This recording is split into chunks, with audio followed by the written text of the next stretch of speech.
Friends, അസ്സലാമു അലൈക്കും. Welcome back to our channel. ഞാനിന്നിവിടെ കാണിക്കാൻ പോകുന്നത് നമ്മൾ സമ്മറിലൊക്കെ കഴിക്കാൻ നല്ലൊരു ഐറ്റമാണ്. എങ്ങനെ ചെയ്യുന്നത് ഇവിടെ കാണാം. ഞാനിവിടെ യൂസ് ചെയ്തിരിക്കുന്നത് 1/2 ഗ്ലാസ് ജീരകശാല അരിയാണ്. അതിൻ്റെ കൂടെ 1 ഗ്ലാസ് ചെറിയ പരിപ്പ്. ഈ പരിപ്പിൻ്റെ ഇതാണ് പരിപ്പ്, മൂങ് ദാൽ എന്ന് പറഞ്ഞിട്ട് കിട്ടുന്ന പരിപ്പാണ്.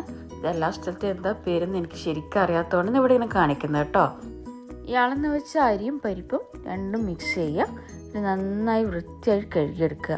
ഈ ജീരകശാല അരി എന്നുള്ളത് പച്ചരി ആയാലും കുഴപ്പമില്ല, ജീരകശാല അരിക്കാണ് കൂടുതൽ ടേസ്റ്റ് ഉണ്ടാവുക. നന്നായി കഴുകിയതിന് ശേഷം കുക്കറിലേക്ക് ഇടുക. ഇനി അതിലേക്ക് 1 സവാളയോ അല്ലെങ്കിൽ ഒരു 3-4 ചെറിയ ഉള്ളി ചേർത്ത് കൊടുക്കുക. അതിലേക്ക് 5 ഏലക്കയും ചേർത്ത് 6 ഗ്ലാസ് വെള്ളം യൂസ് ചെയ്തിട്ട് വേവിച്ചു.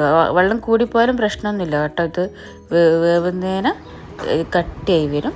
ഇതിലേക്ക് കുക്കറിൻ്റെ ഒരു 5 വിസിലൊന്ന് വേവിച്ചെടുക്കുക. വെന്ത് വരുമ്പോൾ ഈ പരുവത്തിലേക്ക് ഇരിക്കും. ഇതിൽ കുറച്ച് വെള്ളം കൂടി ഉണ്ടെങ്കിൽ പ്രശ്നമൊന്നുമില്ല കേട്ടോ. അതിങ്ങനെ ഇനിയും വേവിച്ചെടുക്കുമ്പോൾ കട്ടിയായി വരികയുള്ളൂ. ഇനി നമുക്കിതിലേക്കൊരു 1 കപ്പ് തേങ്ങാപ്പാൽ ചേർത്ത് കൊടുക്കുക. ഈ തേങ്ങാപ്പാൽ റെഡിയാക്കുന്ന സമയത്ത് ഇതിലേക്ക് ചെറിയ ഉള്ളിയും ഏലക്കയും ചേർത്തൊന്ന് അരച്ചെടുക്കണം. ഓക്കെ, ഇനി ഇതിലേക്ക് തേങ്ങാപ്പാൽ ചേർത്ത് കൊടുക്കുക. തേങ്ങാപ്പാൽ ചേർത്തതിന് കൂടുതൽ സമയം അതിലിട്ട് തിളപ്പിക്കരുത്. ഒന്ന് ജസ്റ്റ് തേങ്ങാപ്പാൽ അതിലേക്ക് സെറ്റ് ചെയ്യാൻ വേണ്ടിയുള്ള ഒന്ന് കുക്ക് ചെയ്തെടുക്കുക. ഓക്കെ, ഇനി അതിലേക്ക് ആവശ്യത്തിന് ഉപ്പും ചേർത്ത് നന്നായി ഇളക്കി കൊടുക്കുക. ഇനി ഇതിൻ്റെ ഫൈനൽ സ്റ്റേജിൽ 3 സ്പൂൺ ഗീ യൂസ് ചെയ്യുക. ഗീ ചൂടായതിന് ശേഷം ചെറുതായി അരിഞ്ഞ സവാള ഒന്ന് ഇതിലൊന്ന് മൂപ്പിച്ചെടുക്കുക. ഇനി ഇത് കുക്കറിലേക്ക് ഒഴിച്ചു കൊടുക്കുക. നമ്മുടെ സംഭവം ഇവിടെ റെഡി ആയിട്ടുണ്ട്. ഇത് പഞ്ചസാരയും കൂടി കഴിക്കാൻ നല്ല സൂപ്പർ ടേസ്റ്റാണ്. പഞ്ചസാര ചേർക്കാവുന്നതും കഴിക്കാവുന്നതാണ് കേട്ടോ.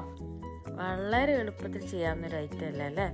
പിന്നെ നമ്മൾ വീട്ടിൽ എപ്പോഴും ഉണ്ടാകുന്ന സാധനങ്ങളൊക്കെ വെച്ച് ഉപയോഗിക്കുന്നതായതുകൊണ്ട് പെട്ടെന്ന് എല്ലാവരും ഒന്ന് ട്രൈ ചെയ്ത് നോക്കുക. വീഡിയോ ഇഷ്ടമായെങ്കിൽ ലൈക്ക് ചെയ്യുക, ഷെയർ ചെയ്യുക. നമ്മുടെ ചാനൽ സബ്സ്ക്രൈബ് ചെയ്യാത്തവരാണെങ്കിൽ സബ്സ്ക്രൈബ് ചെയ്യുക. Thank you for watching.